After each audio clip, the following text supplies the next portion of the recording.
Le monde a perdu ses valeurs et ses bonnes moralités. Et en ce jour, le prophète Daniel Prince Eli, pasteur principal de l'église Foursquare Yakase à Toubro, vous traite un thème intitulé Sauve ta vie de Sodome et Gomorrhe. Ce message est dans le seul but de ramener les fils du Dieu vivant sur le droit chemin afin d'éviter la marche chrétienne boiteuse. C'est des gens qui font croire aux gens que eux voient l'église. Mais en réalité, ce que font les païens, c'est ce qu'ils font. Ce que pratiquent les païens, c'est ce qu'ils pratiquent. C'est pourquoi la majorité des fois chrétiens, leurs vrais amis, ce ne sont pas les chrétiens. Leurs vrais amis, ce n'est pas l'église. Leurs vrais amis, ce n'est pas la Bible. C'est les païens, c'est les païens, c'est les païens. C'est ceux-là à qui Dieu m'a dit, oula, je ne vous ai jamais. C'est l'honnêteté avec Dieu, c'est la vérité avec Dieu, c'est la pureté. Tu connais son nom lorsque les démons te poursuivent dans ton règne. Tu connais son nom lorsque la maladie te frappe. Tu connais son nom lorsqu'on dit qu'il y a un société qui veut te tuer. Toi, tu connais son nom. Mais lui, il ne te connaît pas. Au jour du fils de l'homme. Ce qui arriva au temps de Noé arrivera de même au temps du fils de l'homme. Les hommes mangeaient. Les hommes mangeaient. Buvaient. Ils buvaient.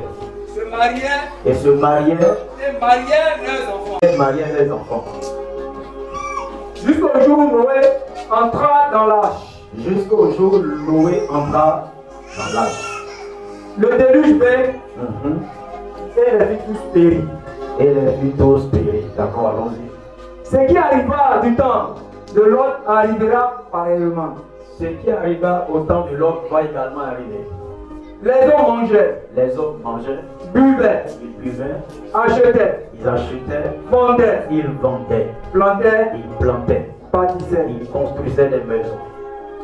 Mais le jour où Lot sortit de Sodome, Mais le jour où l'homme est sorti de Sodome, une pluie de feu la Bible dit qu'une pluie de feu et de souffle et de tomba souffle du ciel. tomba du ciel.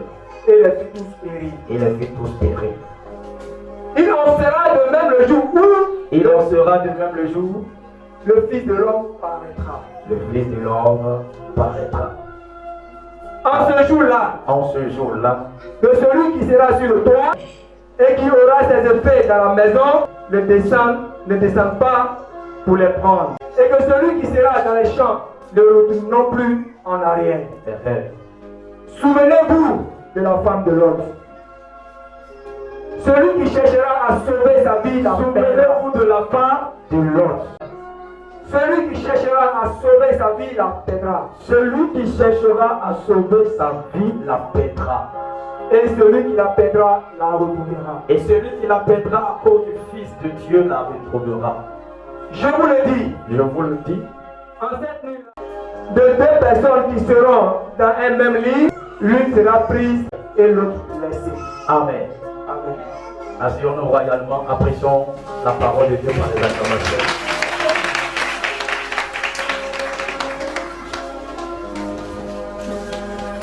Prions ensemble la parole de Dieu. Nous te rendons grâce pour l'écoute de ta parole. Nous voulons, notre Dieu, te soumettre notre cœur et notre entendement. Nous te prions, Seigneur, de par ton esprit, viens t'exprimer au travers de ma modeste personne pour parler au cœur d'un homme, au cœur d'une femme, au cœur d'un fils, dans le nom merveilleux de ton Fils Jésus-Christ. Fais-nous du bien, notre Dieu, au nom de Jésus. Amen. Que Dieu nous bénisse. Vous voyez, nous venons de lire un passage. Et le passage que nous venons de lire est tiré du livre de Luc, le chapitre 17, à partir du verset 26 au verset 33. Et dans le contenu précis de ce passage, plusieurs points importants nous ont été relevés. Le premier point important, c'est que la Bible dit que ce qui est arrivé au temps de Noé arrivera en notre temps. Mais qu'est-ce qui s'est réellement produit ou passé au temps de Noé? La Bible dit qu'au temps de Noé, le monde dans lequel ils étaient, c'est-à-dire en leur temps, ce monde-là était rempli de perversion. Ce monde était rempli d'incrédulité. Ce monde était rempli d'abomination. La Bible dit que les hommes avaient atteint un certain niveau où ils se comparaient même à Dieu. Parce que pour eux, n'existaient pas, ils étaient leur propre Dieu. Alors, ils n'accordaient pas d'importance ni de valeur à l'existence de Dieu, à la parole de Dieu et aux principes de Dieu. Alors, ils pouvaient se permettre de faire tout ce qui bon les semblait. Et la Bible dit, en ce temps-là, il y avait un homme et sa petite famille, au nombre de 8, du nom de Noé. Sa famille marchait dans la droiture, dans l'intégrité, dans la justice. En d'autres termes, cette famille faisait ce qui plaisait à Dieu, honorait Dieu. Donc, quelque part, nous pouvons déduire que Noé était un bon chef de famille qui éduquait ses enfants dans les voies du Seigneur. Ce qui a permis à Noé et à ses enfants d'être sauvés. La Bible dit, Dieu se révèle à Noé, disant, je vais frapper toute la planète, mais pas un déluge. Et je vais tuer tout être vivant, partant des êtres humains jusqu'aux animaux. Mais voici l'ordre que je te donne. Les différents reptiles et bétails, tu prends mâle et femelle. Et ces mâles et femelles, c'est moi, je vais les conduire vers toi pour qu'ils entrent dans l'âge que tu vas bâtir. La Bible dit, Noé, après avoir exécuté les paroles de Dieu en construisant l'arche, Dieu fait venir les animaux, mâles et femelles, que Noé permet d'entrer dans l'arche. Après quoi, Noé lui-même et sa petite famille entrent dans l'arche. La Bible dit, les œuvres qui ont suivi, l'Éternel a fait descendre un déluge d'eau, de pluie. La Bible déclare que tout ce qui existait en ce temps ont connu la mort. Hommes et femmes, enfants et nouveau-nés, ils sont tous morts. Et quelque temps après, Dieu permet que l'eau se retire de la terre. Et quand l'eau s'est retirée de la terre, l'arche s'est posée. Et quand l'arche s'est posée, quelque temps après, que la terre a été séchée par la même puissance de Dieu, Dieu donne l'ordre à Noé de sortir de l'arche. Alors Noé sort. L'une des choses que nous devons retenir, sûrement quand Dieu avait parlé à Noé pour dire qu'il allait détruire la terre, Noé avait porté la nouvelle à la connaissance de son entourage et de tous ceux qui pouvaient l'écouter. Même les gens ont refusé de l'écouter. Dans ce même passage, la Bible parle également de Lot. La Bible dit que Sodome et Gomorrhe étaient remplis d'abominations. La Bible dit que Sodome et Gomorrhe étaient un lieu où deux femmes pouvaient se marier. Deux hommes pouvaient se marier. La Bible déclare que l'abomination avait atteint un certain niveau, un certain degré. La Bible dit que les hommes étaient méchants. L'homme était mauvais. Au point où la Bible dit qu'ils pouvaient prendre les enfants et les sacrifier à part pour un gain charnel, pour un but charnel. Les gens étaient capables de sacrifier les papas, sacrifier les mamans, sacrifier les propres enfants, les propres frères pour un gain charnel. Sodome et Gomorrhe avaient atteint un certain degré de péché, partant des hommes, des enfants jusqu'aux animaux. Frères et sœurs, c'est sérieux. C'est trop sérieux. Et quand nous lisons la Bible, le troisième point qui ressort de notre lecture, c'est que dans cette lecture-là, il ressort que ce qui est arrivé au temps de Noé, au temps de Lot, va également arriver à notre temps. Dis à ton voisin, ça va arriver à notre temps. Mais nous sommes dans le temps où les choses qui déplaisent à Dieu, les choses qui suscitent la colère de Dieu, les choses qui activent le jugement de Dieu, se font voir partout dans le monde de nos jours aujourd'hui. Vous partez dans les différents continents de la terre. Vous allez vous rendre compte que les mêmes choses que tu as reprochées à la population au temps de Noé, ces mêmes choses-là, nous les voyons en notre temps. Les mêmes choses que tu as reprochées au temps de l'homme à Sodome et à Gomorrhe, ces mêmes choses-là, nous les voyons en notre temps. Amen. Le thème autour duquel je voudrais nous exhorter, c'est sauve-toi de Sodome et Gomorrhe. Sauve-toi de Sodome et Gomorrhe. Le premier point que je veux toucher, ce qui est arrivé à Sodome et à Gomorrhe arrivera à notre monde. Le premier point que je veux toucher, ce qui est arrivé à Sodome et à Gomorrhe arrivera à notre monde. Aujourd'hui, quand nous regardons le monde dans lequel nous sommes, nous avons l'impression que le monde a atteint la perfection. Parlant de la technologie, des voitures automatiques, beaucoup d'autres choses. Il y a des toilettes même automatiques. Il suffit que tu touches la porte. Quand tu rentres, le siège même s'ouvre. Tu t'assois. Quand tu finis, ça te nettoie. Waouh! Il y a des maisons dans lesquelles, quand tu veux rentrer, quand tu arrives à la porte s'ouvre toute seule. Quand tu tapes les mains, toutes les ampoules s'allument. Quand tu claques le doigt, la musique se met à jouer. Waouh! Et aujourd'hui, ceux qui ont l'argent se permettent ce luxe-là. Imaginez et réalisons ensemble à quel niveau la technologie est arrivée. Et quand nous regardons toutes ces choses, c'est beau. Quand nous regardons toutes ces choses, c'est beau. Les immeubles, les châteaux, les palais, les maisons, les constructions qui sortent de terre, qui sortent de terre. Quand tu vois, tu dis mais la vie est belle. Aujourd'hui, il y a des voitures, mais quand tu vois, ça soit un coco de 15 ans. Quand tu t'assois dedans, la maladie qui est dans ton corps disparaît.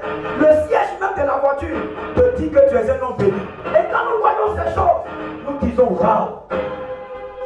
Non, je ne suis pas prêt pour guider ce monde. Il y a tellement de bonnes choses. Il y a des femmes, quand vous les croisez, il y a des hommes, quand vous les croisez, vous vous demandez, mais comment Dieu a réussi à créer cette créature? La femme est toute belle. Elle a été sculptée de la tête aux pieds. Quand tu vois ses cheveux, tu dis cheveux ça là, c'est pas quitté sur la terre, c'est quitté au ciel. Côté ça là, c'est pas quitté sur la terre, c'est quitté au ciel. Quand tu vois un homme, il est tellement élégant, il est tellement beau, que toi-même quand tu regardes, tu dis il y a tellement de belles choses, il y a tellement de bonnes choses dans ce monde. C'est pas aujourd'hui, moi j'ai quitté ici. Aujourd'hui, chacun court après le travail. Chacun court après l'argent. Chacun court après la gloire. Chacun veut pouvoir ressembler à quelque chose. Chacun veut pouvoir avoir quelque chose. Vous allez aujourd'hui remarquer l'une des choses que les êtres humains recherchent, c'est le pouvoir. C'est le pouvoir. C'est le pouvoir. C'est-à-dire qu'il veut avoir des choses. Il va les imposer aux autres. Il va occuper des postes. Il va les imposer aux autres. Il va avoir des biens.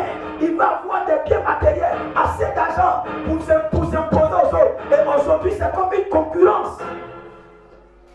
Mais nous faisons toutes ces choses. Mais il y a des détails que nous oublions. C'est que dans ce même monde, dans lequel nous pensons que tout est parfait, le diable, il travaille. L'ennemi, il travaille. Le monde est rempli de pourriture. Le monde est rempli d'abomination. Et aujourd'hui, le monde dans lequel nous sommes est atteint un certain niveau où ça révolte Dieu. Aujourd'hui, vous allez choisir un frère. Vous allez lui dire, mon frère, Dieu t'aime. Et il dit quoi? Oh, il était Dieu. Oh, t'as regardé Dieu. Dieu là, ma bouche, mon âge, mon intelligence. Dieu, c'est mon papa, ma maman, mon bijou. Oh, allez te voir. Non mais, c'est-à-dire qu'ils sont à terre, ils vont où? Ils n'ont plus peur de Dieu et ils n'ont pas la crainte de Dieu. Ils s'en foutent de Dieu. Aujourd'hui, voici au stade où les êtres humains sont arrivés. Les gens vont jusqu'à défier Dieu. Ils n'ont plus peur de Dieu. Des gens qui se lèvent pour brûler des pasteurs, pour tuer des hommes de Dieu, pour brûler des mosquées, pour brûler des églises. C'est-à-dire pour eux là, Dieu n'existe pas dans les églises. C'est des lieux qu'on va brûler. C'est des lieux qu'on va raser pour construire des entreprises. L'homme n'a plus la crainte de Dieu. Aujourd'hui, dans le même monde dans lequel nous sommes, des gens sont prêts, des femmes sont prêtes à vendre leur maman pour avoir l'argent, à vendre les papas pour avoir l'argent, à vendre les pauvres enfants pour avoir l'argent. Dans ce même monde dans lequel nous sommes, les gens sont prêts pour sacrifier des êtres humains au diable ou être milliardaires. Ce qui est arrivé à Sodome et à Gomorrhe au temps de Noé va arriver. Aujourd'hui, vous allez prendre les églises. Beaucoup de ceux qui vont s'asseoir à l'église ne croient même pas en Dieu. Ils ne sont pas convertis. Beaucoup de ceux qui disent, moi je suis protestant, je suis Foursquare, je suis Assemblée des Dieux, je suis catholique, vous allez bien fouiller. Ils ne connaissent pas Dieu, ils ne sont pas convertis. C'est-à-dire même au milieu de nous, il y a encore des gens qui prétendent prier Dieu, il y a encore des pasteurs qui prétendent prêcher Dieu, mais en réalité, ils ne l'ont pas connu, ils ne l'ont pas rencontré, dont Dieu n'a même pas touché, dont leur vie n'a pas été transformée. Est-ce que je peux prêcher? Accorde Jésus. Tu peux voir le prêtre, il voit sa pierre, son vin, et puis te dit c'est normal. Tu peux voir un pasteur dans un maquis, et puis te dit mon fils, ça n'est pas un péché. Dans tous les cas, je ne crois pas pour te saouler. La Bible dit c'est quand tu vas pour te saouler que c'est grave. Mais c'est juste un peu. C'est-à-dire qu'ils ont des prétextes pour soutenir les bêtises. Des pasteurs qui vendent un mondial pour avoir la puissance. Mais Dieu que tu sais là, il n'a pas la puissance. Aujourd'hui, des églises qui ne font plus l'œuvre de Dieu, mais qui font les œuvres. Et nous voyons toutes ces choses. Et la Bible dit dans les derniers temps, c'est des choses qui vont arriver pour attester le retour de Jésus. Pour dire que la destruction du monde n'est plus loin. La Bible dit dans l'église, beaucoup vont crier, beaucoup vont sauter, beaucoup vont chanter, beaucoup vont prier, beaucoup vont prêcher, beaucoup vont prophétiser, beaucoup vont chasser les démons, beaucoup vont se marier, beaucoup vont avoir beaucoup d'argent. Mais au dernier jour, Dieu leur dira, vous là, je ne vous ai jamais connu. Écoutez, c'est malheureux que durant 20 ans de conversion, durant 25 ans de conversion, durant 30 ans de conversion, et chaque dimanche tu prends ta Bible, tu t'habilles bien coiffé, bien parfumé, tu prends la route, tu vas à l'église, matin tu vas à l'église, midi tu vas à l'église, dans l'après-midi tu vas à l'église, le soir tu vas à l'église, dans la nuit tu vas à l'église, au petit matin tu vas à l'église, et c'est la même chose, tu t'en vas seulement, et le dernier jour, Dieu te regarde, et puis tu dis, toi là, il ne te reconnaît pas. Mais c'est dangereux. Comment Dieu peut dire au papa que toi là, je t'ai jamais connu? Comment Dieu peut dire à la maman qui est à l'église aujourd'hui que toi là, je t'ai jamais connu? Comment Dieu peut dire au jeune frère, à la jeune sœur que toi là, je t'ai jamais connu? Comment Dieu peut dire au pasteur que toi, je t'ai jamais connu? C'est tout simplement parce que ceux qui voient l'église, ils voient l'église, mais ils ne mettent pas en pratique la parole de Dieu. Ceux qui prétendent aller à l'église, ils voient l'église, mais ils sont toujours chez les communs. Ils sont toujours chez les charlatans. Ils sont toujours chez les marabouts. Ils ont toujours des ceintures de protection en bas de les pantalons. Ils ont des bagues de anti-poison tes balles d'anti-accident. C'est-à-dire, ne croyez pas que Dieu peut les protéger, mais croyez que c'est des objets éphémères qui peuvent les protéger. C'est des gens qui vont à l'église, mais qui continuent à prendre mari de quelqu'un, qui continuent à prendre femme de quelqu'un. C'est des gens qui vont à l'église, mais qui continuent de s'asseoir dans les cabarets, dans les bistrots, dans les maquis pour boire. D'autres même c'est des experts. Ils prennent la bouteille de Sprott et puis ils versent qu'on appelle la bière dedans. Donc quand tu vois la bouteille de Sprott, tu penses qu'ils prennent la sucrerie, mais c'est le vin qui est dedans. C'est une boisson alcoolisée qui est dedans. La supercherie des êtres humains, le mensonge des êtres humains. Et c'est des gens qui font croire aux gens qu'ils vont à l'église. Et en réalité, ce que font les païens, c'est ce qu'ils font. Ce que pratiquent les païens, c'est ce qu'ils pratiquent. C'est pourquoi la majorité des frères chrétiens, leurs frères amis, ce ne sont pas les chrétiens. Leurs frères amis, ce n'est pas l'église. Leurs frères amis, ce n'est pas la Bible. C'est les païens, c'est les païens, c'est les païens. C'est ceux-là à qui Dieu m'a dit, oula, je ne vous ai jamais connu. Moi, je te dis la vérité. Parce que moi-même, je vais être au ciel. C'est à toi de prendre ou c'est à toi de rejeter. Mais moi, je fais ma part. Je suis comme Noé. Je viens t'avertir de ce qui va arriver. Je suis comme Lot. Je viens t'avertir de ce qui va arriver. Je suis comme Pierre. Je viens t'avertir de ce qui va arriver. C'est à toi d'accepter ou c'est à toi de renoncer. Aujourd'hui, vous allez voir des églises.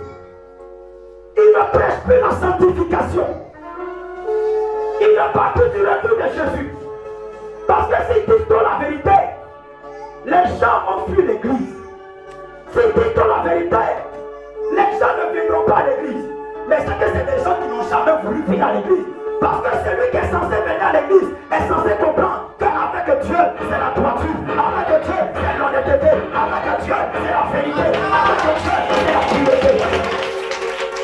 On ne vient pas à l'église pour faire plaisir au pasteur.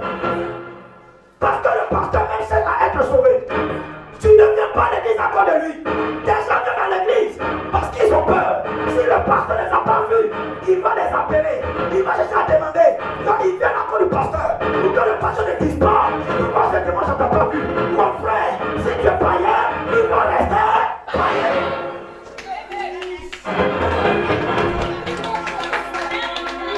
Il y a des gens, ils cherchent qui est le grand prédicateur, qui est le puissant pasteur, qui prêche, et puis les gens tombent, qui prêche, et les aveugles voient, qui prêche, et les morts ressuscitent. Ils cherchent ce qu'on appelle les pasteurs puissants. Est-ce que toi-même tu es puissant? Fallait pour écouter la parole de Dieu. C'est la première des choses que nous devons rechercher. Et aujourd'hui, dans ce monde, les gens ne recherchent pas la parole de Dieu, mais ils recherchent les miracles. Les miracles, c'est pas que c'est mauvais, mais la priorité c'est quoi? C'est pas les miracles, c'est la parole. C'est la parole. La Bible dit, vous connaissez la vérité. La vérité c'est quoi? C'est la parole. Et c'est cette parole qui vous rendra libre, qui va vous octroyer la délivrance, la guérison, le mariage, le visa, la bénédiction, l'affrontement, la paix dans vos foyers. C'est quand vous comprenez la parole que la gloire, la bénédiction de Dieu arrive. Mais beaucoup de personnes ne recherchent pas la parole. Et aujourd'hui, il y a beaucoup qui viennent à l'église, mais ils ne connaissent pas Dieu. Ils ne sont même pas convertis. Quel est le problème? Oh Dieu! Parce que là, ça chauffe. Ils connaissent le nom de Dieu. Le tel est il, le un, et le U. Ils prononcent sa réforme. Dieu! Toi, tu connais son nom. Mais lui, il ne te connaît pas. Parce que tu connais son nom lorsque les démons te poursuivent dans ton rêve. Tu connais son nom lorsque la maladie te frappe. Tu connais son nom lorsqu'on dit qu'il y a une chose qui va te tuer. C'est là que tu cherches Dieu. Mais quand ça va, tu ne connais pas Dieu. Quand ça va, tu ne connais pas la route de l'église. Quand ça va, tu ne connais pas la Bible. Quand ça va, tu ne connais pas la prière. Et c'est pour toutes ces raisons que ce qui est arrivé au temps de Sodome et de Gomorrhe, au temps de Noé, va arriver. Parce que le monde dans lequel nous sommes est rempli d'abominations. Aujourd'hui, je te prêche, mais demain tu ne viendras pas à l'église. Parce que tu as voulu que je te dise que tu vas avoir millions. Tu as voulu que je te dise que tu vas te marier. Et comme je n'ai pas dit ça, que je parlais de tes faiblesses, de tes penchants, de tes mauvais désirs, que je t'ai conduit dans la direction de Dieu, tu ne vas pas apprécier ça. Mais le vrai chrétien, c'est celui qui dit je reçois la nourriture spirituelle. Le vrai chrétien, c'est celui qui dit j'ai entendu la parole de Dieu. Le vrai chrétien, c'est celui qui sait équilibrer le message. Souvent prêcher Seigneur le message, et souvent tu prêchais sur le miracle. Mais il ne faudrait pas se cantonner que sur le miracle et puis oublier l'essentiel. Abrata la brousa sabra. Ebrajanta alabra. C'est pourquoi mon frère, quand vous regardez les films d'aujourd'hui, les Américains et les Chinois, ils sont en train de démontrer à plus près que si telle calamité, tel désastre devait arriver à la planète, ils sont déjà prêts pour sauver. Donc il y a des films dans lesquels on voit toute une nation s'écrouler. Et puis on voit la mer qui vient pour secourir, qui vient pour redresser. Et c'est comme si, de par la force des humains, quels qu'en soient les événements qui peuvent arriver dans un pays, ils ont le pouvoir de remédier à ça en un temps record. Il y a des films dans lesquels on nous fait comprendre la fin du monde. Et dans ce film, on nous fait comprendre que les hommes ont pu réparer l'erreur, que le monde n'a pas été détruit. J'en ai déjà regardé plusieurs films comme ça. Mais Dieu a fait venir la COVID-19. Elle est enfants aînés. COVID-19. Dieu n'a pas fait venir ce qui est plus grave. Il a fait venir COVID-19. La Chine était paralysée. Les États-Unis ont été paralysés. La France était paralysée. Les pays africains là. C'est parce que tu as eu pitié de nous. Mais vous savez pourquoi Dieu a sauvé l'Afrique? C'est parce que les Africains, c'est des pauvres. Les Africains, c'est des croyants. C'est pas comme aux États-Unis. Aux États-Unis, là-bas, ils font 10, 1 heure. Priez, venez voir la maison. C'est pourquoi chacun de nous devons comprendre que le monde que tu vois là, tout ce que tu as comme maison bien, ça va aller en fumée. Le monde sera calciné, incendié, détruit par le souffle de Dieu.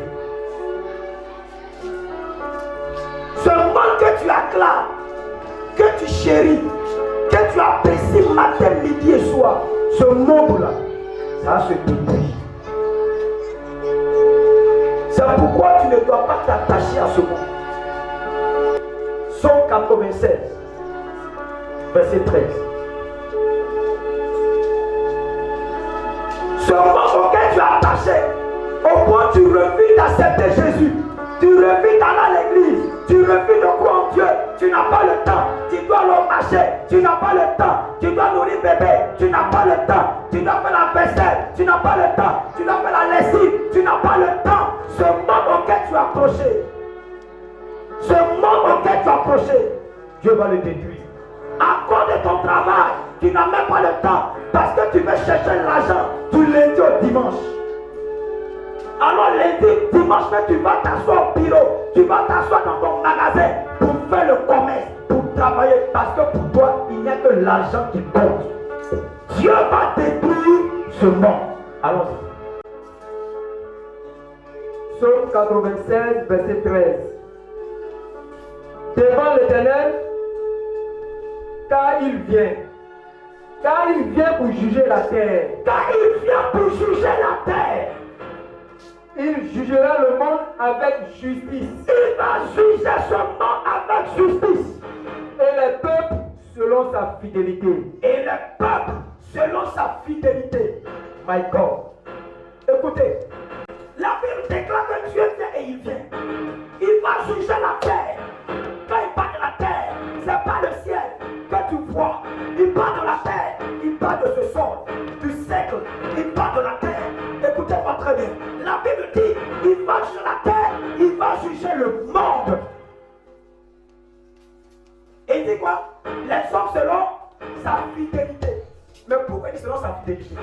Ceux qui auront cru en son nom, ceux qui auront fait sa volonté, ceux qui auront marché selon ses prescriptions, dans la droiture, dans l'honnêteté, Dieu aussi, il va les juger selon sa fidélité, en ne faisant pas de mal à ces personnes, mais en les sauvant de la destruction de la terre. Mais ceux qui ne vont pas croire en lui et qui ne vont pas marcher selon sa parole, qui vont marcher comme bon les semblait, Dieu les frappera avec la terre. Dieu les détruira avec la terre. Que tu sois un homme, que tu sois une femme, que tu sois un enfant, que tu sois un bébé, que tu sois un jeune, si tu n'appartiens pas à Dieu, que tu ne marches pas selon sa parole, Dieu va te détruire. Dieu va te détruire parce que tu en détruis. Il t'a donné largement le temps pour réfléchir, largement le temps pour prendre conscience, largement le temps pour que tu te décides, largement le temps pour que tu changes. Et malgré tout ce temps qui t'a été donné, tu n'as rien fait, mais bien au contraire, tu t'es livré au penchant de ton cœur. C'était le péché qui t'intéressait, le vol qui t'intéressait, la poisson qui t'intéressait, l'adultère qui t'intéressait, l'impudence qui t'intéressait, le mensonge qui t'intéressait. Alors Dieu dit, comme tu n'as pas plus en moi, tu ne m'as pas reconnu, moi aussi je ne te reconnais pas, je te détruirai.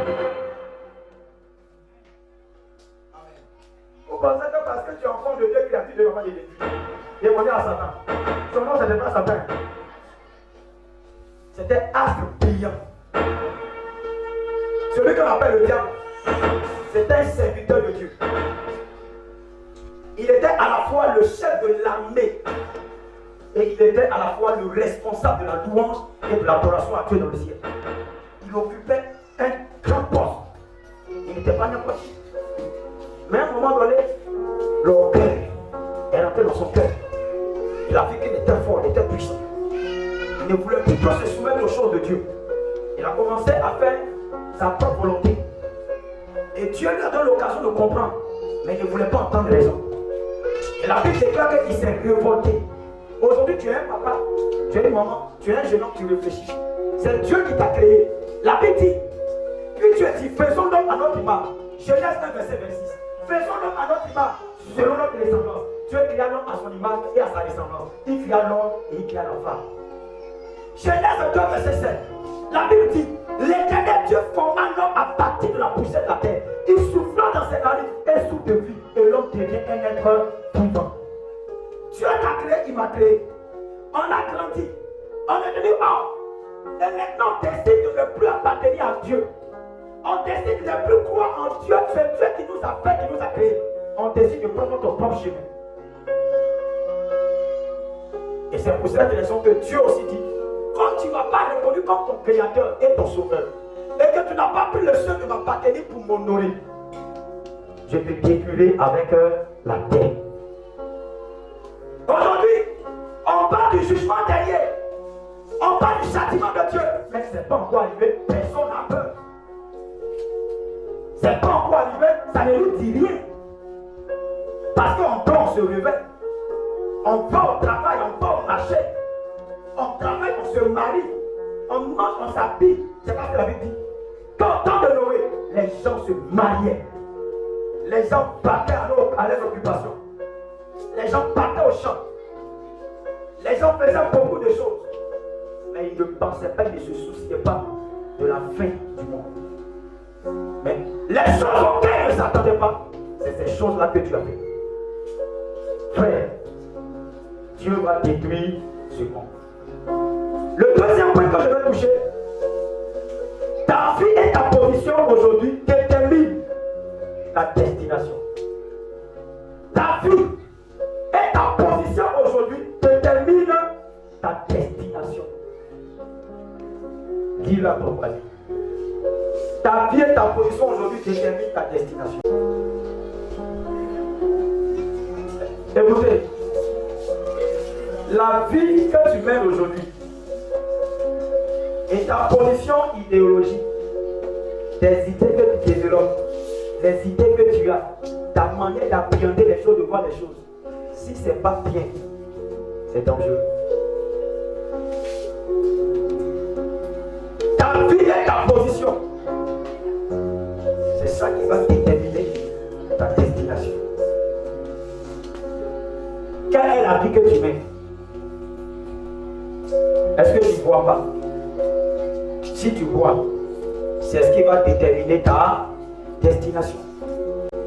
Est-ce que tu n'es pas dans le coup louche, dans le vol, dans le braquage, dans le mensonge? C'est ce qui va déterminer ta destination. Est-ce que tu ne voles pas ton papa, ta maman? Quand tes parents dévolent l'argent dans les chambres ou sur la table du salon, à côté de la télé, et qu'ils ne sont pas là, et que tu es en galère, au lieu de demander, toi tu préfères prendre sans leur demander. C'est ça qui va déterminer ta destination.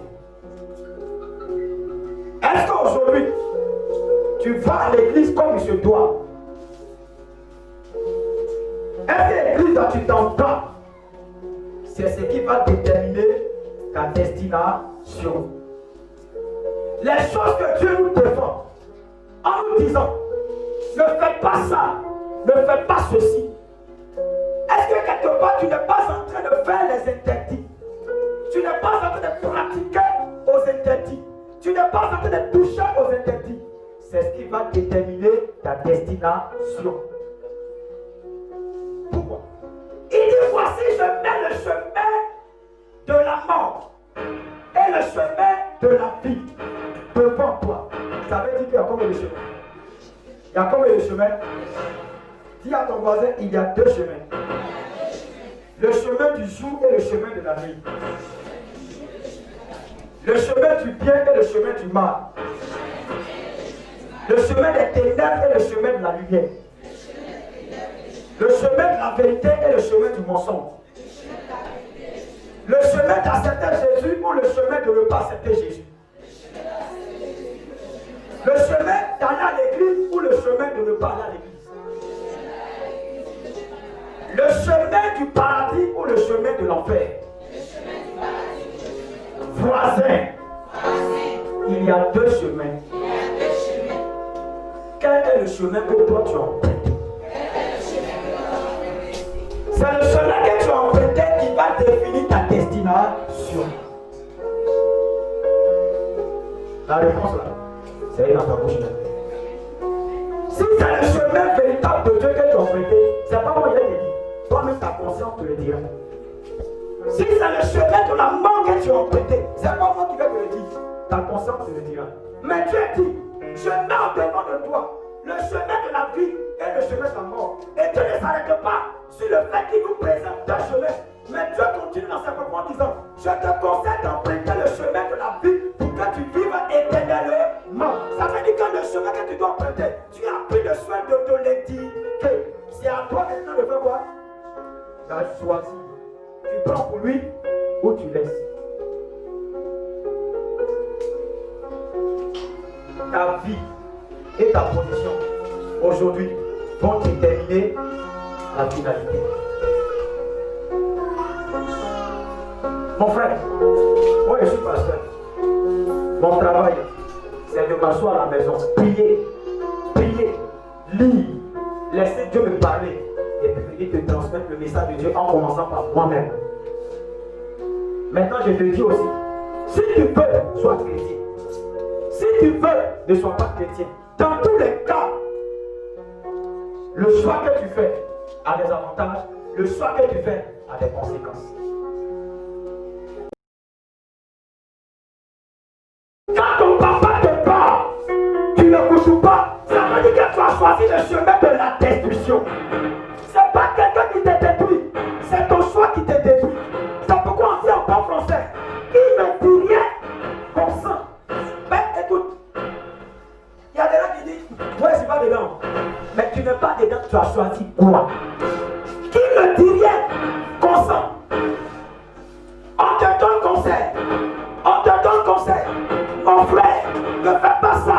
Ma soeur, ne fais pas ça. Il va changer. Renonce aux mauvaises habitudes. Tu as la parole. Tu dis quoi? Je n'ai rien à dire. Est-ce que vous voyez un peu? C'est-à-dire, ils ne vont pas te dire s'ils ont compris pour changer. Ils ne vont pas te dire s'ils n'ont pas compris pour changer. Ils n'ont rien à dire. Mais qui ne dit rien comme ça?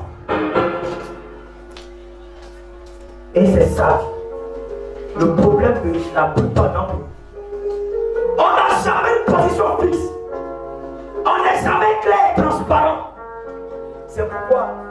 J'ai mal au cœur de voir que des gens qui ont prié, certains vont se retrouver en enfer. Je me demande. Mais pourquoi est-ce qu'ils sont venus à l'église? Mon frère, ma soeur, ta vie et ta position d'aujourd'hui vont déterminer où est-ce que tu iras. Mais je ne crois pas pour ma part que le souhait de Dieu est que tu partes en enfer. Parce que quand tu décides de ne pas accepter Jésus, tu décides de ne pas prier Jésus, tu décides de ne pas venir à l'église, de prendre ton temps toujours pour t'asseoir, pour chercher de l'argent, pour travailler, pour te prévenir, pour prendre dimanche pour te reposer à la maison. C'est un choix. Et c'est pas ce que Dieu veut pour toi. Parce qu'il sait que la finalité de ce comportement, de ta position là, c'est l'enfer. Si je pose la question, quels sont ceux qui veulent aller en enfer? Les doigts vont rentrer sous la tête. Mais si je pose la question, quels sont ceux qui veulent aller au paradis? Les doigts vont toucher le ciel. Maintenant, quand on va leur dire, change de vie pour que tu sois sauvé, il va dire là, je n'ai rien à dire. Ce n'est ni lui, ce n'est ni non. Parce que quelque part, cette personne n'est pas bête pour laisser des choses. Ta vie et ta position d'aujourd'hui vont définir ta destination. Ne vous trompez pas. Il n'y a pas un pasteur par son option qui peut vous conduire au ciel. Non. Non, j'ai fait les mauvaises choses. J'irai voir le pasteur comme c'est mon père spirituel. C'est mon mentor, c'est le révérend. C'est le bishop, c'est le prophète inter. On ne sait pas qu'on était, c'est planificateur. Lui, il va prier pour moi. Et puis, j'ai allé au ciel. Même lui-même là, il prie même pour son ciel. Est-ce que je peux vous dire la vérité? Quelqu'un dit la réponse là. Quelqu'un dit la vérité? Est-ce que tu vas attendre ça pour Jésus?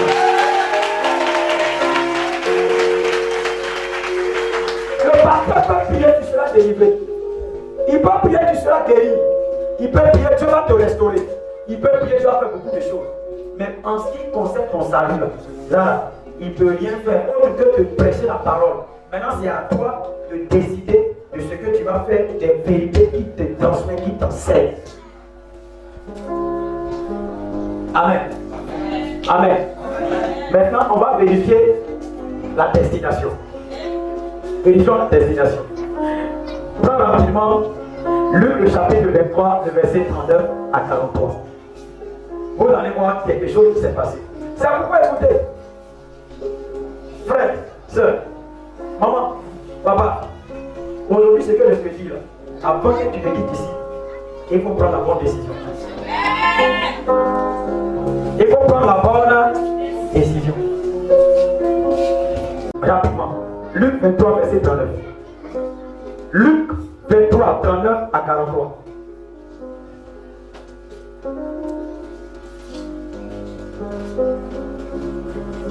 Il y a des gens, hein? Luc, chapitre 23, 39 à 43. L'un des malfaiteurs crucifiés. Et regardez, écoutez très bien, vous allez voir, jusqu'à ce stade, comment l'homme peut être inconscient. Jusqu'à ce stade. Regardez, la Bible dit, l'un des malfaiteurs crucifiés. malfaiteur, ça dit quoi? Quelqu'un qui fait ce qui est mal, quelqu'un qui est mauvais. Donc, son identité ici est définie. Allons-y. L'un des malfaiteurs crucifiés injuriait. L'un des malfaiteurs qui était crucifié du côté corps de Jésus, il injurait qui ça? Jésus. N'es-tu pas le Christ? Et il dit maintenant,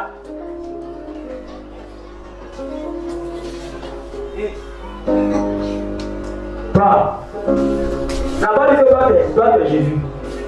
Quand on était en bas, tous en marchait, on a dû prier beaucoup pour les gens. Il va oui. Je n'ai pas dit que toi tu crois en Dieu. Et Dieu là, il est où? Ah, donc il est retrouvé où on est. C'est que nous tous on est malfaiteurs. Parce que ceux qui sont ici là, c'est les malfaiteurs. Il faut voir un peu. C'est donc quelqu'un dit, il n'a pas dit qu'il est pasteur. Et puis lui aussi, il a été frappé. Mais lui, son sort et ton sort, ils ne sont pas les mêmes.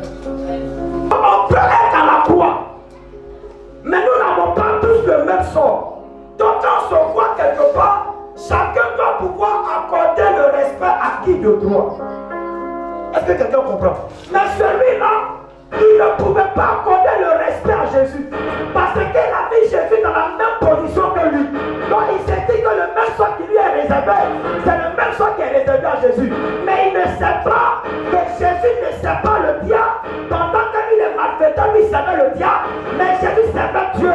Donc comme le diable ne sauve pas, le diable ne pourra pas lui, le malfaiteur, le sauver. Mais comme Dieu sauve, Dieu va sauver son âme. On peut être dans le même cas. La voiture va faire accident. Rien ne dit que moi j'ai mouru. Mais toi tu peux mourir. On n'a jamais vu ça. On n'a pas tous le même sort. Allons-y. N'es-tu pas le Christ? Sauve-toi, toi-même, et sauve-nous. Mais l'autre le reprenait et disait, ne crains-tu pas Dieu?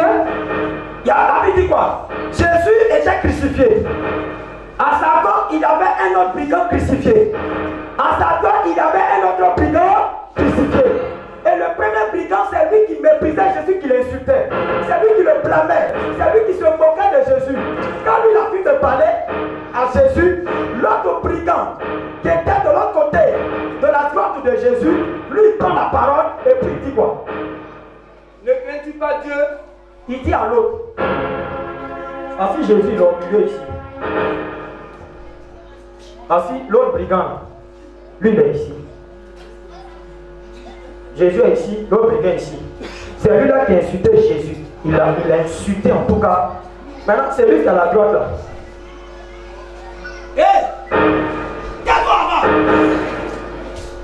Nous là, on était crucifiés parce que de nature on vole. Tais-toi là-bas! Lui là, il n'est pas comme toi, il n'est pas comme moi. Hé! Tu parles de quoi? Tu vas te comparer à celui au milieu de nous. On n'est pas la même chose. Mais Guédio, tu n'as pas pitié de toi-même. Comment tu peux dire ça? Tu dis pas des trucs comme ça. Il dit à Jésus, allons-y. Toi qui subis la même condamnation, pour nous, c'est justice. Car nous recevons ce qu'ont mérité nos crimes. Amen. Il se dit et puis à l'autre, nous on est ici là parce qu'on mérite d'être ici. On a fait les mauvaises choses pour être ici. Pour nous là c'est normal. Mais celui-ci n'a rien fait de Mais lui là, il n'a rien fait pour être là. C'est-à-dire c'est par méchanceté qu'il est là. Sinon lui là, il n'a pas fait de mauvaises choses pour se retrouver là où nous sommes. Et il dit à Jésus, Maintenant qu'elle a fini de parler à l'autre, il va maintenant s'adresser à Jésus. souviens-toi de moi. Jésus, souviens-toi de moi. Souviens-toi de moi quand tu viendras dans ton règne. Oh, acclamons Jésus.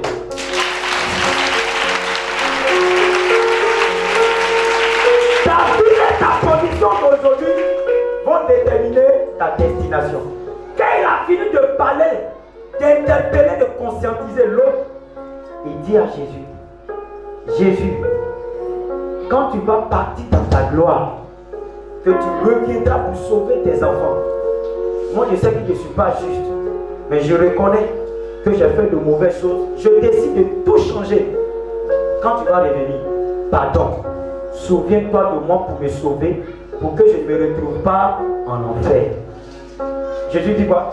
Jésus lui répondit, Jésus m'a dit à ce dernier, je te le dis en vérité. je te le aïe. Je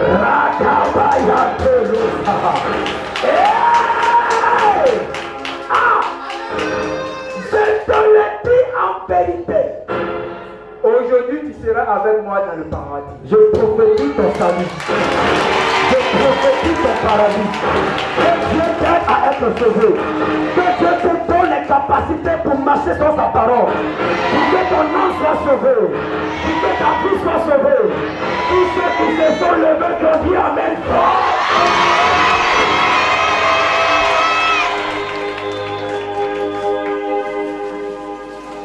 Le point a dit quoi?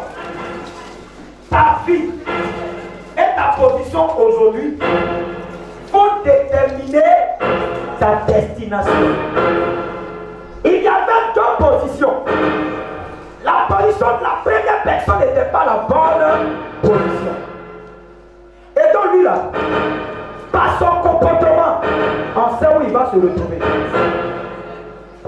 Mais lui, par sa position et par son comportement, Jésus lui dit, je te l'ai dit en vérité, aujourd'hui même, ta vie change. Aujourd'hui même, tu es délivré. Aujourd'hui même, tu es libéré. Aujourd'hui même, tu es restauré. Aujourd'hui même, tu seras avec moi dans la félicité de Dieu. Tu seras avec moi dans la vie éternelle. Tu seras avec moi au paradis.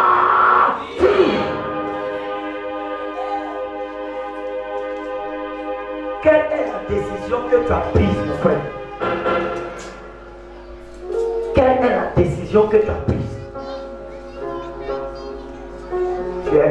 Tu es du camp de celui-là qui ne croit pas en Dieu, qui ne craint pas Dieu, qui refuse d'aller à l'église. Quand on passe l'église, taisez-vous. C'est les menteurs. À l'église. Allez, fais voilà. Ça, c'est les gens qui sont ici là. C'est comme ça qu'ils réfléchissent. Je suis trop petit. Je suis trop petit. Je suis trop jeune. Il a fait la vie d'abord. Il a cherché femme d'abord. Il a cherché garçon d'abord. J'ai porté la colonne et mini. J'ai fait appartement d'abord. J'ai fumé cigarette d'abord. J'ai fumé la drogue d'abord. J'ai fait la vie d'abord. Un bois bien. J'ai fait la jama d'abord. J'ai fait soubrouya. J'ai fait yéyé. Maintenant, quand il est vieilli, maintenant, il y a la vie. Bien. Maintenant, l'église dit maintenant, tu n'as pas l'argent, tu ne vas pas à l'église. Donc moi, quand j'ai beaucoup d'argent,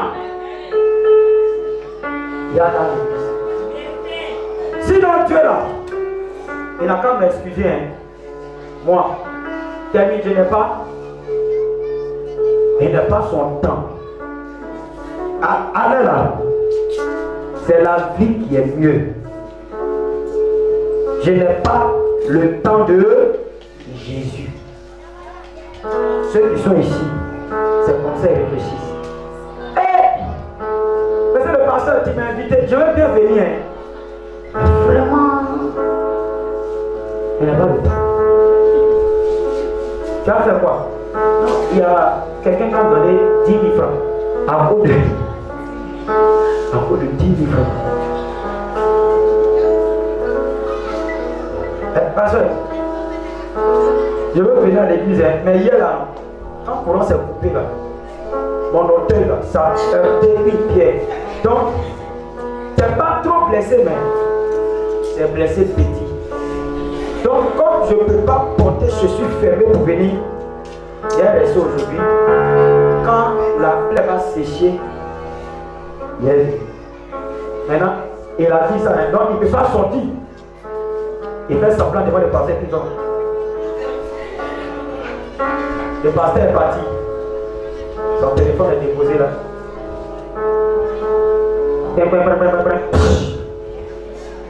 Ce sont des messages. Ce sont des messages. Il prend 54. Et puis il clique dessus. Dépôt 50 000.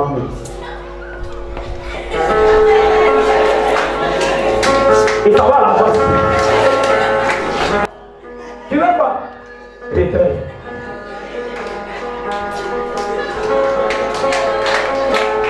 Pour l'argent, il pouvait prendre. Pour l'argent, il pouvait prendre pour les blessés là pour aller chercher. Mais pour Dieu, il est trop blessé. Il ne peut pas aller à l'église. C'est la position de certaines personnes. Donc ta destination là, tu réalises ça aujourd'hui. Tu vois ça aujourd'hui. Pasteur, il voulait venir à l'église. Tous mes vêtements sont sales. Sinon, il voulait venir. Et puis on dit à la descente là, il y a un anniversaire. Et puis malheur pour lui, vous le trouvez là-bas. Et il est sapé. Ah, Ça va? Il passait. C'est tout. Je l'ai salué. Mais comme il a honte, il vient. J'ai été invité aussi. Vraiment, moi aussi, ils m'ont invité. Ils ne voulaient pas venir, mais ils m'ont forcé. Et puis, après même qu'il a porté la main, il ne regarde pas bien. Mon petit frère. C'est son avis, il a dit non. Tu vois même comme il a dit là. Elle a dit son frère. Donc tu pouvais demander à dire à ton frère pour aller dans l'anniversaire. Et tu ne pouvais pas demander à dire à ton frère pour aller à l'église. Voici comment beaucoup réfléchissent. C'est la position de plusieurs personnes. Tu vas aller à frère. Mais celui qui est ici, il a pris la bonne décision. Il s'est retrouvé à la bonne destination de la vie éternelle. Il a reconnu qu'il est pécheur. Il a reconnu qu'il a fait les mauvaises choses. Mais il a pris la décision de faire ce qui est bon. Il a pris la décision de confesser ce qui est bon. De reconnaître que Jésus n'est pas n'importe qui. De reconnaître que Jésus est le sauveur. Il a dit Jésus, comme tu es le sauveur et que je crois en toi, aujourd'hui là où nous sommes, si tu vas, que tu reviens, souviens-toi de moi pour me sauver. Et Jésus lui a dit, à cause de ta bonne position, de ta bonne vie, tu auras la bonne destination. Reçois Christ dans ton cœur pour le salut de ton âme et tu échapperas au jugement dernier. Frères et sœurs, nous sommes arrivés à un niveau. Au vu de toutes ces choses qui vont arriver à chacun de nous et à notre planète, il est grand temps pour que toi qui es le père ou la mère, le jeune, l'enfant, conscient, tu te décides de choisir Jésus, d'accepter Jésus, de donner ta vie à Jésus. Oui, le moment n'est plus au raisonnement. Le moment n'est plus est-ce que Dieu existe? Dieu existe, il a plusieurs fois démontré. Le moment n'est plus est-ce que l'église est crédible? L'église est crédible. La Bible dit cherchez et vous trouverez. Le moment n'est plus je n'ai pas le temps. Je suis fatigué. Le moment est le moment où tu dois dire Jésus, je reconnais que je suis pécheur. En tant que père ou mère, c'est-à-dire homme ou femme ou jeune, vraiment, j'ai fait des choses abominables. J'ai pratiqué de mauvaises choses. Je me suis livré à de mauvaises choses. Je partais même à l'église, mais je n'avais pas compris. Je partais même à l'église, mais je n'étais pas converti. Aujourd'hui, comme ce brigand à la croix qui a reconnu et qui t'a accepté, Jésus, je veux t'accepter. Je t'ouvre la porte de mon cœur. Entre dans mon cœur. Prends possession de ma vie. Fais de moi ton fils. Fais de moi ta fille. Et sauve ma vie. Pour que je ne périsse pas dans la géhenne, dans le feu éternel, dans la condamnation. Jésus, j'ai besoin de toi. Jésus, j'ai besoin de toi. Je suis un jeune garçon. Le diable est en train de me séduire pour me pousser à des vanités, à des futilités. J'ai goûté à la drogue. J'ai goûté à la cigarette. Par la faute de mes amis, j'ai goûté à la boisson. Même mes parents ne savent pas. J'ai laissé mon ami garçon coucher avec moi, aussi vrai que je suis jeune. D'amusement, des choses comme ça sont arrivées. J'ai laissé ma grande femme me tripoter. J'ai laissé ma grande femme coucher avec moi. Dans ma jeunesse, j'ai fait des choses. Seigneur, j'ai volé mon père, j'ai volé ma mère. J'ai volé. Quand mon père parle, je n'écoute pas. Quand ma mère parle, je n'écoute pas. Ils ont envoyé des gens pour me conseiller. Je n'ai pas voulu entendre raison. Mais aujourd'hui, Je suis prête à l'abandonner. Je suis prête à changer cette vie. Je veux me donner à toi. Je veux t'appartenir. Seigneur, je suis un père de famille, à tout responsable, fonctionnaire, homme d'affaires, homme de métier, commerçant, planteur. Mais je reconnais que j'ai beaucoup discuté avec les pasteurs. J'ai beaucoup discuté en ce qui concerne les choses de Dieu. J'ai été un raisonneur.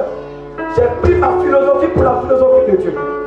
J'ai pris mon intelligence pour l'intelligence de Dieu, oubliant que si je suis intelligent, c'est grâce à Dieu. J'ai même dit que Dieu n'existe pas. Seigneur, j'ai fait les choses horribles. J'ai frappé ma femme sans raison parce que je cherchais une autre dehors.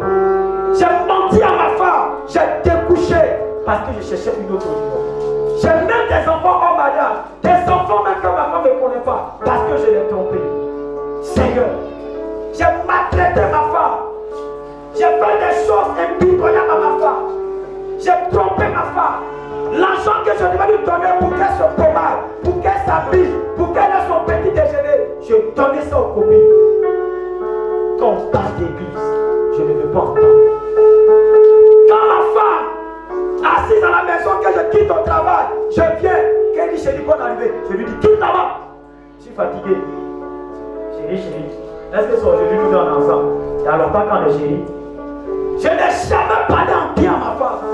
Quand je parle à ma femme, on dirait qu'il y a un problème. Chaque jour, je trouve des prétextes pour qu'il y ait des tensions entre nous. Et quand on ne s'entend pas, je profite pour faire les mauvaises choses. Seigneur, dans mon entreprise, je vole, je triche. Seigneur, j'ai un groupe d'amis.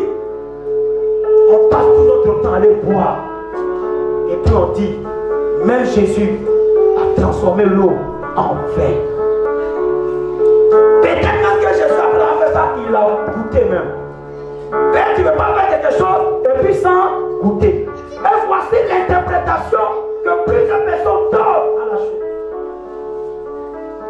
Qui a dit que l'église là, c'est matin, midi et soir? Vous partez matin, midi et soir? Non. Jésus, j'ai dit toutes ces choses. Jésus, j'ai fait ça. Je suis une maman. J'ai menti à mon mari parce qu'il me maltraitait. Je l'ai trompé pour de l'argent. Mon mari était en voyage. J'ai ouvert son coffre. J'ai pris l'argent. Je l'ai volé. Et j'ai menti que c'est ses enfants qui ont pris. Parce que pour moi, comme il ne me donne pas l'argent, je veux le voler. Et je vole mon mari. Il donne la honte du marché, et puis voyant pour 2-3 jours, il va encore pour 2-3 jours. Je paie à ticket sec et un poisson sec, je donne aux enfants.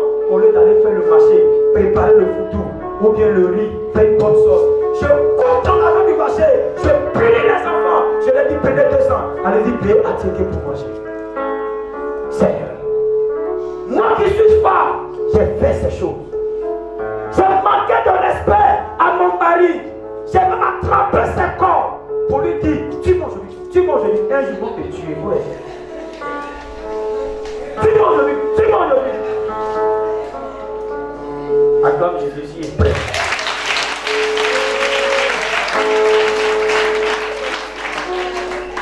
Seigneur, moi qui suis pas, j'ai fait tout ça.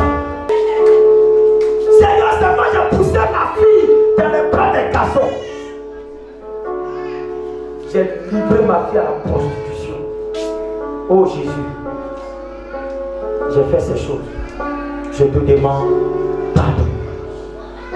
À partir d'aujourd'hui, je prends la décision d'arrêter toutes ces choses. Je prends la décision d'arrêter toutes ces choses, de renoncer à ces choses. Je me donne à toi. Je veux être fidèle jusqu'à la mort à Jésus-Christ. Je veux toujours aller à l'église. Je vais toujours prier.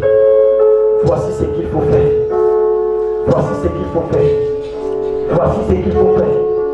Dis à ton voisin, accepte Christ. Dis à ton voisin, reçois Christ. Prends rapidement Jean le chapitre 5, le verset 24. Jean 5, 24. C'est très très important. Le message de ce matin est un message interpellateur, est un message de prise de conscience. L'église n'est pas un folklore. L'église n'est pas un lieu de distraction. Mais l'église est le lieu où nous venons pour embarquer pour une autre vie. L'église c'est l'aéroport où nous venons pour monter dans l'avion de la vie éternelle. L'église est tout le corps où on vient en étant discipliné pour recevoir les instructions, l'enseignement de Dieu, pour être cultivé aux choses spirituelles, pour avoir une notion de la parole, de la volonté et des choses de Dieu, pour pouvoir les mettre en pratique. On se met à l'effort pour que tu puisses apprendre à écrire, à lire. Mais non seulement à écrire, à lire, mais pour que tu sois capable de t'insérer dans la société d'aujourd'hui et de t'exprimer. Quand on vient à l'église, c'est pour apprendre, pour aller sur tous les terrains, être capable de s'exprimer spirituellement et physiquement pour faire les choses selon Dieu. Allons-y. Jean 5, verset 24. En vérité, je vous le dis, celui qui écoute ma parole, en vérité, je vous le dis, celui qui écoute ma parole, et qui croit en celui qui m'a envoyé, et qui croit en Dieu qui m'a envoyé, a la vie éternelle. Il a la vie, il n'a pas dit il aura, il dit il a la vie, il a déjà la vie. Le fait qu'il a cru, il a déjà la vie. Et ne vient point en jugement. Mais il ne vient pas en jugement, c'est-à-dire il ne sera pas jamais condamné. Il est déjà sauvé. Et il est passé de la mort à la vie. Répète encore. Et il est passé de la mort à la vie. Dis à ton voisin, je pars de la mort à la vie. Dis à ta voisine, je pars de la mort à la vie. Je ne suis plus païen, mais je suis chrétien. Je ne suis plus rétrograde, mais je suis converti. Je ne suis plus religieux, mais je suis converti. Je n'irai pas en enfer, mais j'irai au paradis. Parce que Dieu me sauve. Parce que j'ai accepté Christ. Parce que j'ai ouvert mon cœur à Jésus. Vous voyez ce texte, Jean 5, 24. C'est un passage que vous tous, vous devez maîtriser. Pour toi, qui donne ta vie à Jésus, pour toi qui ouvre ton cœur à Dieu, la Bible dit, toi qui es le papa qui accepte Jésus, tu pars de la mort à la vie. Toi qui es la maman qui accepte Jésus, tu pars de la mort à la vie. Toi qui es la jeune soeur, le jeune frère, tu acceptes Jésus, tu pars de la mort à la vie. Frère, soeur, jeune frère, jeune soeur, papa et maman, acceptez Jésus et vous vivrez. Acceptez Jésus et vous serez des fils et des filles de Dieu. Acceptez Jésus et vous serez des enfants du royaume des cieux. Acceptons Jésus. Le monde tend vers sa destruction. C'est le temps de prendre la pêche qui nous est tendue par Dieu, de saisir l'opportunité. Dieu sait pourquoi ce matin il t'a permis d'être ici, parce qu'il avait une parole forte à t'adresser. Il avait un message à te révéler. Il avait un appel à te lancer pour que tu répondes à son appel. L'appel est d'accepter Jésus. Et la Bible dit en Jean le chapitre 1 au verset 12, mais à tous ceux qui l'ont reçu, à ceux qui ont cru en son nom, elle leur a donné le pouvoir de devenir des enfants de Dieu. Reçois Jésus et Dieu te donne le pouvoir pour que tu deviennes un enfant de Dieu. C'est quand j'ai lu ce passage que j'ai compris que tout le monde n'est pas enfant de Dieu. Quand on entend dans la rue, celui qui ne va pas à l'église, qui tue les gens, qui fait du commande d'argent, qui fait le connerie, il dit moi ici c'est un enfant de Dieu, c'est faux. Quand vous lisez bien, la Bible dit Dieu créa l'homme à son image et à sa ressemblance. Quel est le terme qui est utilisé ici? Créer. Nous sommes tous des créatures de Dieu. Nous ne sommes pas tous des enfants de Dieu. Quelqu'un peut te lever, mais tu n'es pas son enfant biologique, tu es son enfant adoptif. Beaucoup sont des enfants adoptifs. Et les enfants adoptifs n'ont pas le même droit que les enfants biologiques. Mais les enfants biologiques, c'est ceux-là qui ont cru en Dieu et qui ont reçu Christ. Et la Bible dit à tous ceux qui l'ont reçu et qui ont cru en son nom, elle leur a donné le pouvoir de devenir des enfants de Dieu. Or, quand tu es enfant de athée, athée te va au monde, quel est le nom qu'il va te donner? Ton nom de famille sera athée avec 2, 3, 4 prénoms. Mais ton nom sera athée. Donc tous ceux qui reçoivent Christ reçoivent le nom de famille de leur Père. Notre Père que nous avons reçu, en qui nous avons cru, c'est Jésus-Christ. Le nom de notre Père, c'est Christ. L'enfant devait s'appeler chrétien. Chrétien qui dérive de Christ. Donc nous portons le nom de famille de notre Père pour nous qui avons cru en lui, qui l'avons reçu, dont il a fait de nous ses enfants biologiques et non adoptifs. Toi qui n'acceptes pas Christ, tu es une créature de Dieu, mais tu n'es pas un enfant de Dieu. Acclame Jésus.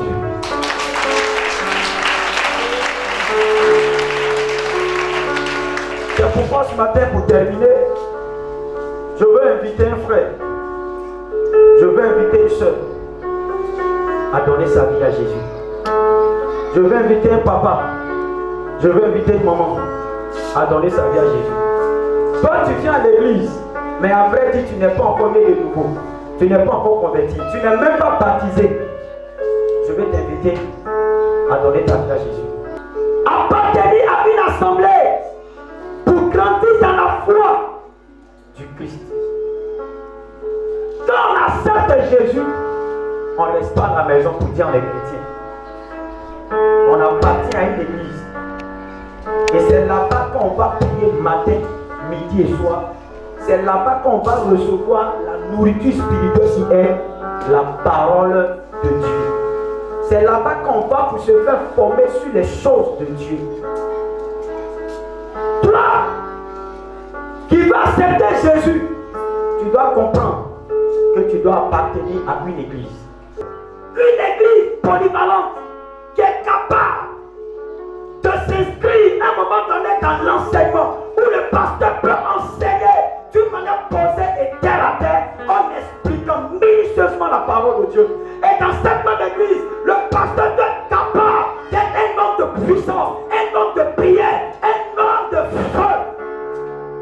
Ce pasteur doit être capable de commander aux démons de sortir, à la maladie de sortir, au problème de libérer, démontrer que le chrétien n'a pas besoin de chez les charlatans, chez les marabouts. Mais Dieu peut voir son passé, son présent, son futur et lui révéler cela au travers de l'homme de Dieu par la révélation, par la prophétie et par la vision. Une église polyvalente, capable de rassembler toutes ces valeurs parce que Jésus a été polyvalent. Il a enseigné, mais il était un homme de prière. La Bible dit toute la nuit, il pria. En dehors de la prière, il opérait des miracles. En dehors des miracles, Jésus a prophétisé. Jésus a donné des révélations à la femme samaritaine. Il a regardé, il dit je te regarde, je peux voir dans ta vie ce qui se passe. Donc si nous servons un tel Dieu, nous devons être à mesure d'être une église polyvalente, une église assise, une église stable qui manifeste les différentes natures de Dieu, la nature de l'enseignement, la nature de la prière, la nature nature des miracles, la nature de la puissance, de la révélation, la nature de l'onction. On doit être capable de manifester cela. Et pour y arriver, il faut appartenir à une église où Dieu se manifeste, une assemblée où Dieu se manifeste. Tu as besoin d'une communauté vivante, d'une assemblée vivante. Je veux m'arrêter là ce matin. Je vais t'inviter à fermer les yeux et à baisser légèrement la tête. Si ce message t'a fait du bien, mon frère, ma soeur, tu dois retenir que la Bible dit « Rachetez le temps, car les jours sont mauvais ».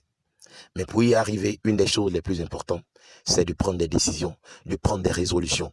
Car la Bible dit « À tes résolutions répondra le succès ». Que Dieu te bénisse.